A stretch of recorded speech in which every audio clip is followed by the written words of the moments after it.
Hello, everyone. Okay, guess what today is? The 300th episode of Emotionally Unavailable.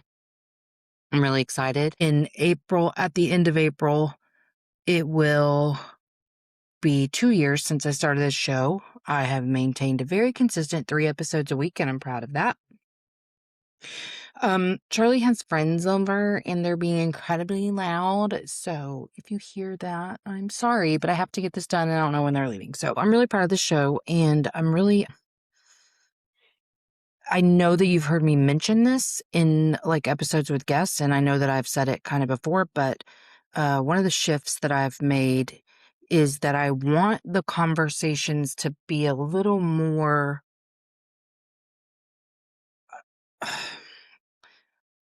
Let me reiterate like this. I want more like I'm talking to friends. Um, I think I want to steer a little bit away from expert stuff, just because I don't always get the kind of conversations that I want to have. And I I like the format with me and Angie. We have a very comfortable vibe. She knows what to expect from me. I know what to expect from her. And I get that a lot on the show, but there's just been a little bit too much of the speaking from your expertise and not from like your own learning. And so I want to do more of the recurring guests. What are you learning now? How are things going? What am I learning now? And a little less of the expert. I still want to learn stuff, so like I'm gonna have that, but that's just where I'm feeling led to go right now. So last week was a big week.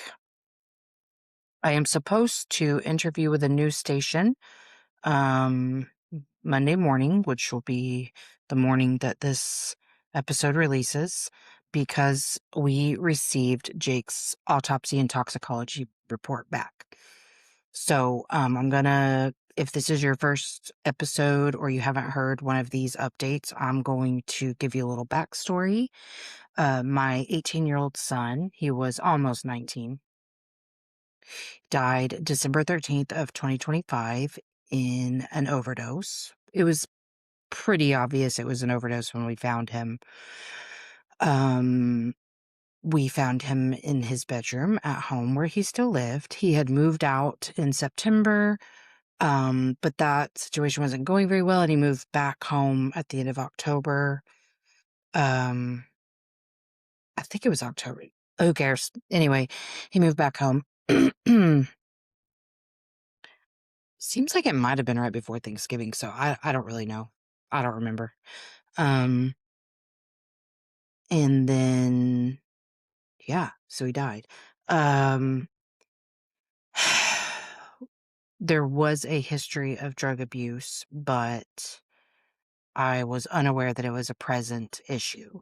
So it was, if you want to hear about how that happened, go to the episode 9 days after honoring Jake, and I will make sure to link that in the show notes. If you haven't listened to that, I don't give any like crazy details or anything. Um, But anyway, so we got the toxicology report back. I don't want to like get too sciencey and stuff because I'm sure that's not what you're here for, but it was very interesting to learn. For instance, when they do a toxicology report, they take blood from the heart blood and from the femoral blood, which is your femoral artery that runs right by your femur. That's a major blood source. Um, and according to the panels that they ran, which did not cover, it would not test for any sort of oxy and a couple other things. But it did test for lots of things. And the only thing present in his heart blood and in his femoral blood was this drug. Um, Let me see if I can find the name really quick because I don't even know if I could pronounce it, honestly. Uh, pro, Propionitril, nit, propionitril, chlorophene. Um, said that was the cause of death. The manner of death is accident. It was an overdose. Um,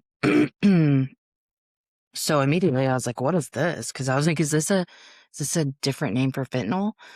So I copied and pasted it and I put it in Google, and a news story came up about how this is the new synthetic designer drug on the streets, like fentanyl, not fentanyl, um, and that it's 10 times more potent than fentanyl.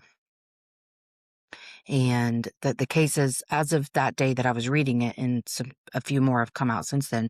I think probably all the toxicology reports, since it took 90 days to receive it, I think all of the toxicology reports are coming out now for the deaths that happened around the same time Jake died. At the time that I Googled this, only information for Tennessee and Ohio came up. Tennessee had a crazy rash of these deaths. The number was up to 19 the day that I Googled this, and 3 in Ohio. 3 or 5, 3, I think. To my knowledge, Jake is among the earliest, if not the first, documented death from this drug in Oklahoma. And obviously, there's feelings around that, but I think what was the most surprising, like, when I made the post on social media about this drug and that people should be aware that it's on the streets, I said, receiving this information hit me much harder than I was anticipating. What I mean by that is I did read through his entire autopsy report.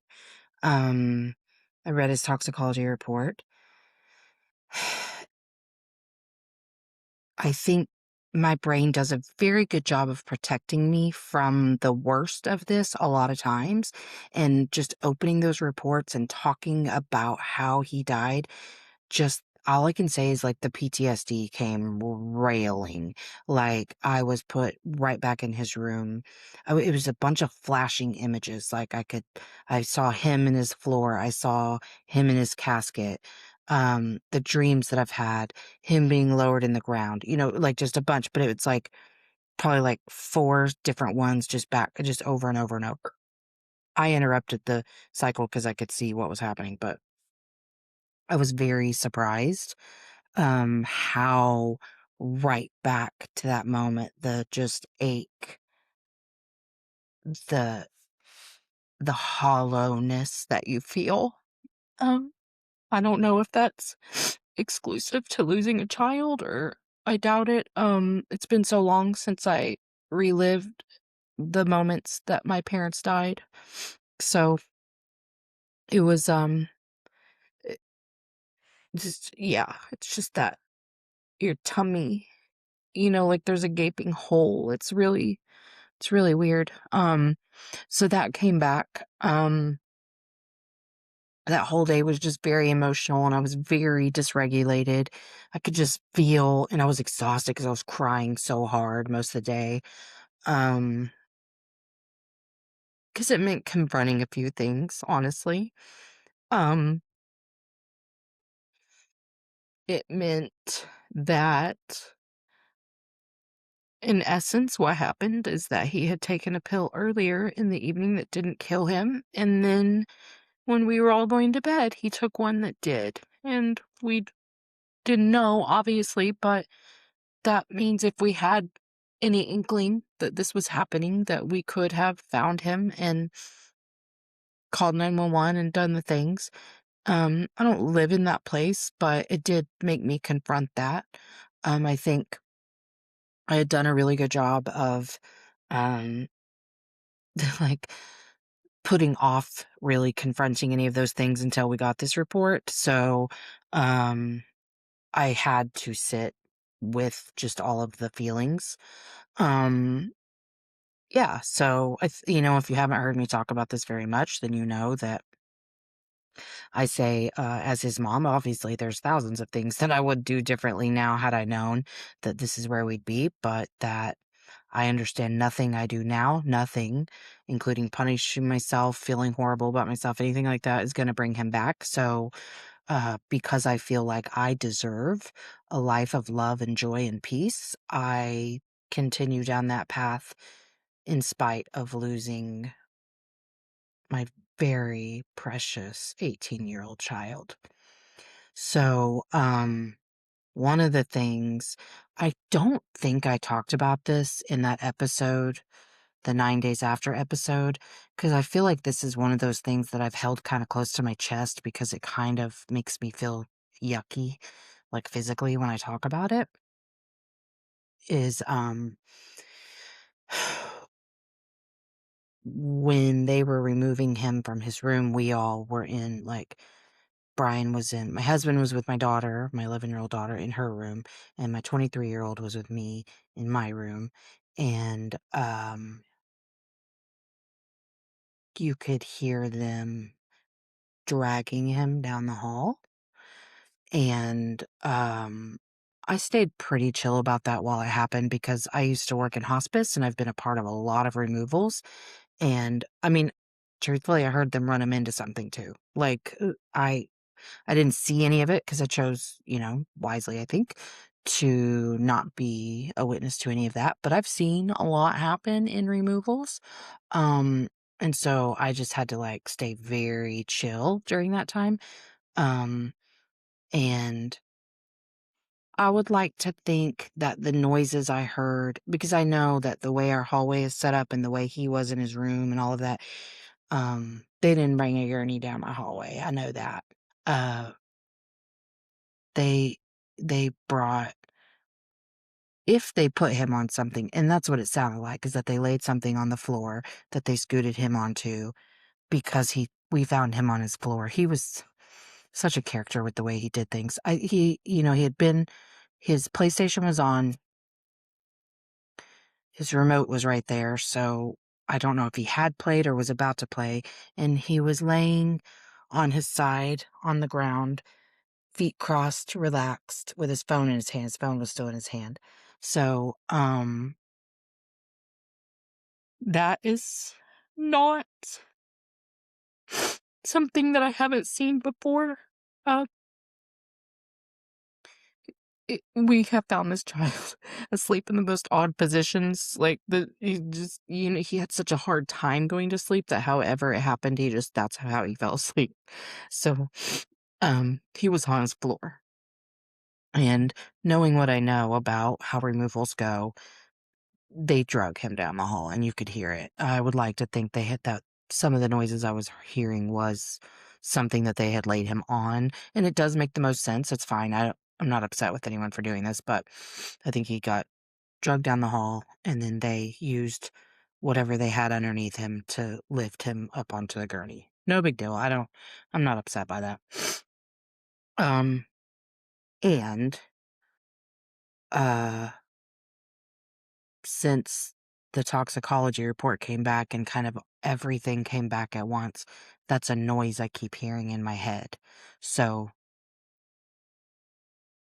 I don't cry this much like on a daily basis, so it's kind of weird, but it's okay. Um, so yeah, uh, we, I was surprised, um, at how right back in the moment all of that brought me. So, um, I'm doing the news story because I want people to know that this drug is on the streets.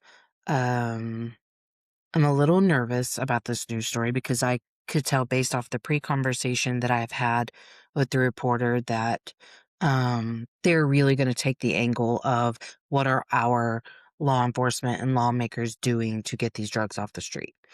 I personally feel like a much larger, more nuanced conversation needs to take place because unless you're throwing in conversations around equitable access to mental health care in this country, I don't think that there can be an either or. I think that they're both very much a part of this conversation. So, um, I hope I get the opportunity to say what I want to say.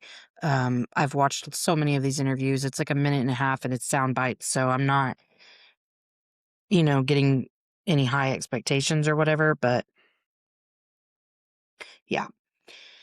So yeah, I guess look out for that. Um, I'll be sharing it.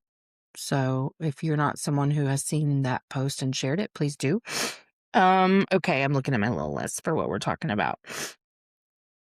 I had lunch with a couple of girlfriends a few days ago, and that was really, I loved it. I'm so glad they invited me.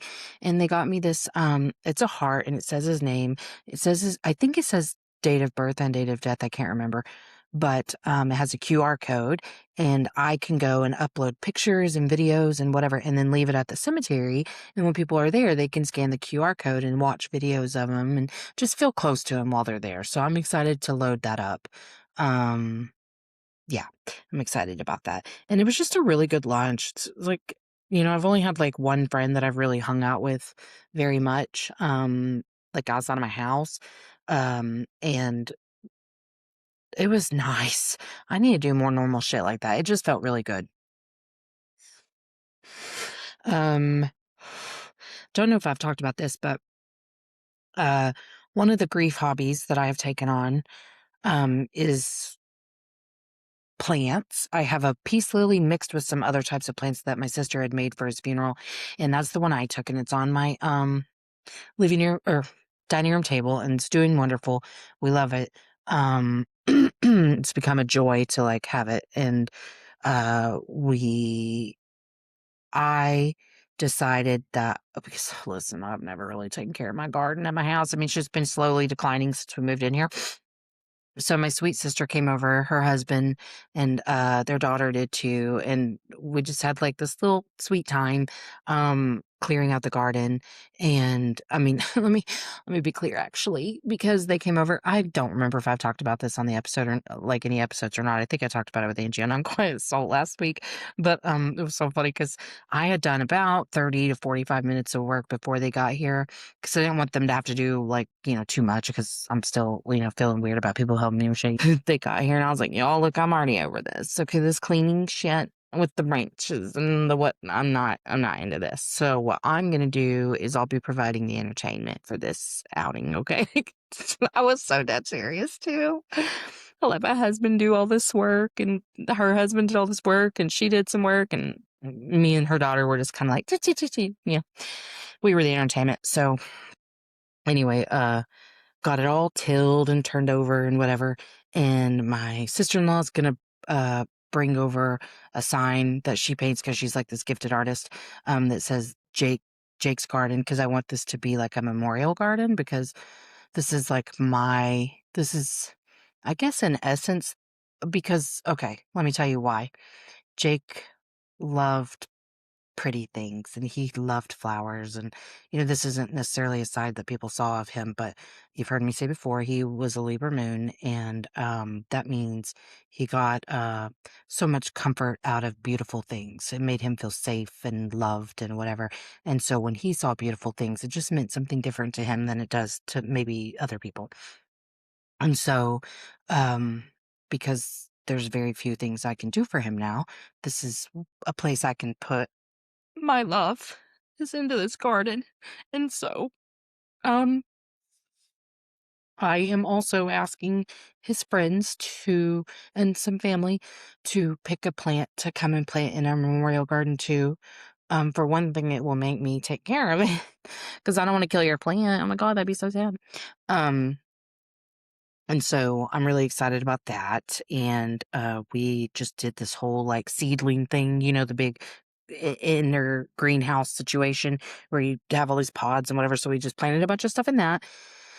And my sister's going to bring some stuff over, and my sister in law, and some other people. And so that we have some stuff that will go in already. And then I'm letting these seeds grow for a little bit, and then they're going to be put in. Sometime around Easter, I've got some sunflower seeds I want to plant. So this garden is really becoming just a labor of love, and it's a good grief hobby. And so that's one of the things I'm doing. I did start messing with my finger knitted blanket again, but I got to the end of my working yarn and had gotten it all bunched up. So now I have to fix that. And truth be told, there's just so many places that I messed up in the beginning that I kind of want to go ahead and unravel every last bit of it and redo all of it because I'm out of yarn anyway. So once I get this knot out and whatever, I'm going to have to decide what I want to do with it. Yeah, so little grief hobbies. I also have a little watercolor painting thing I need to get back into and some other stuff, but yeah, I'm looking at my notes again in case you're wondering. Okay. So I guess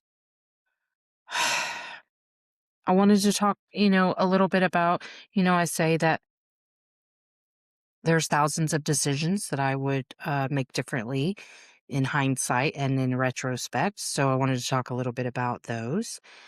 And the first one would be I obviously I would have gotten help for my own shit much sooner. How I raised these children for most of the boys' lives and half of Charlie's is very different than how I'm showing up now.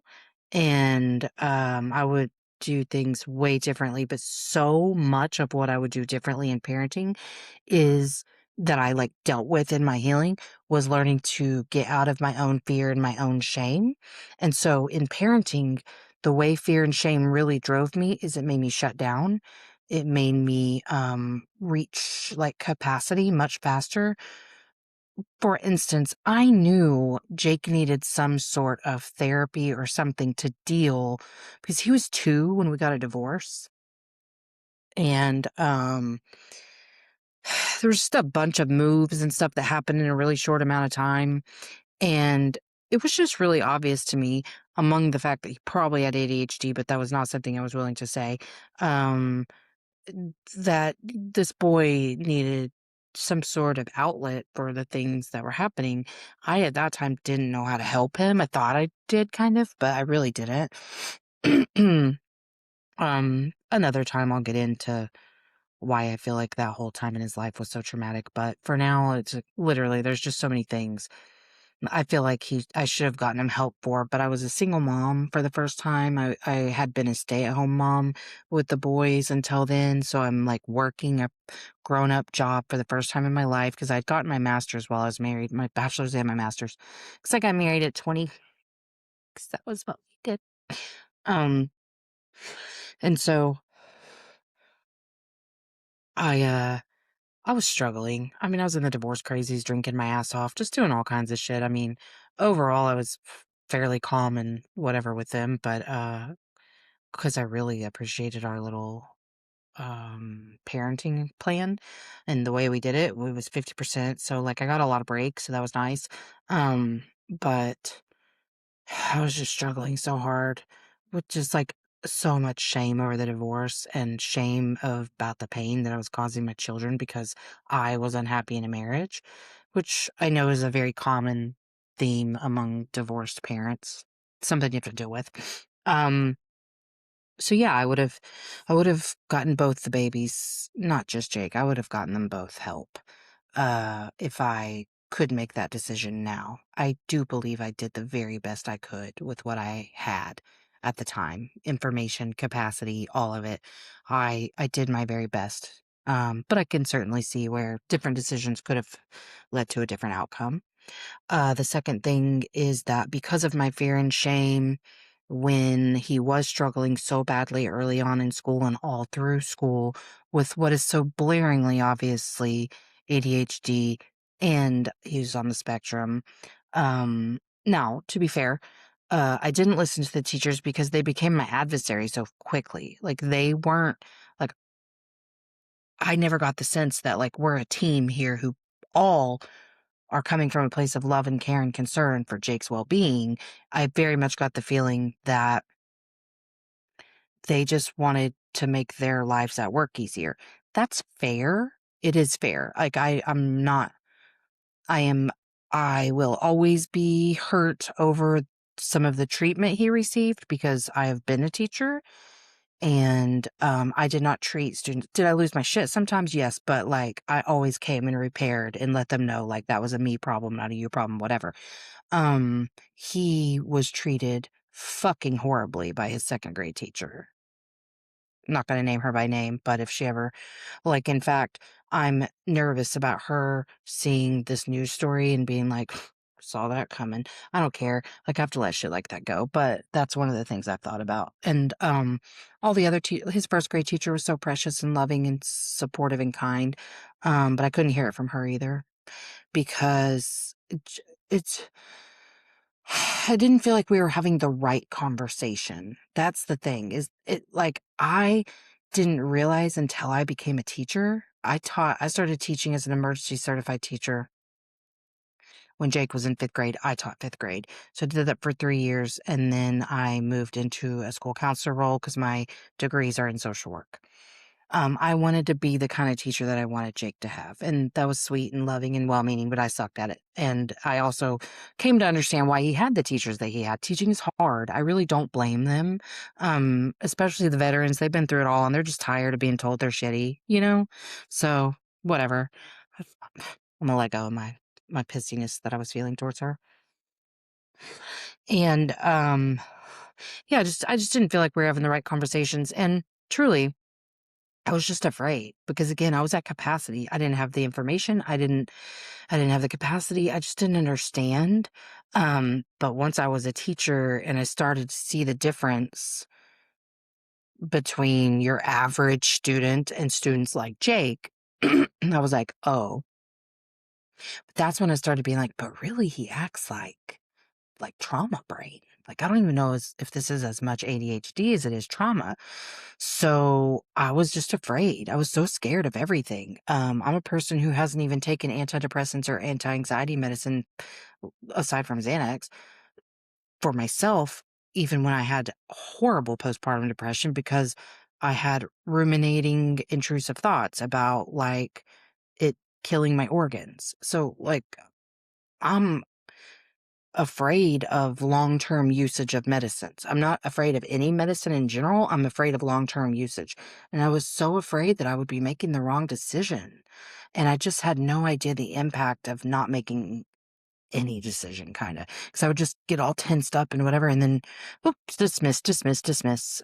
And I mean, I think that was one of the reasons that I was constantly dysregulated is I had a child who was very very kind of special needs. Like I had to pre-plan and anticipate so much with him, going to visit people, um, just every fucking part of my life for so many years. And then even these last years, like, 'cause he was in trouble every fucking day of school, like his entire school career.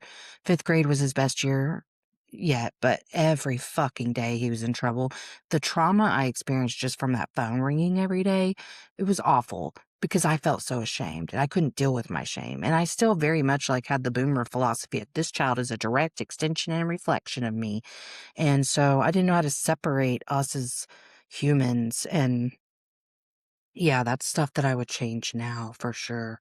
I would have medicated him. I would have, if I had it to do over, he'd be medicated. Um, because I think it was worth trying. Um, because what happened is getting in all that trouble and being treated the way he was because he was making teachers miserable.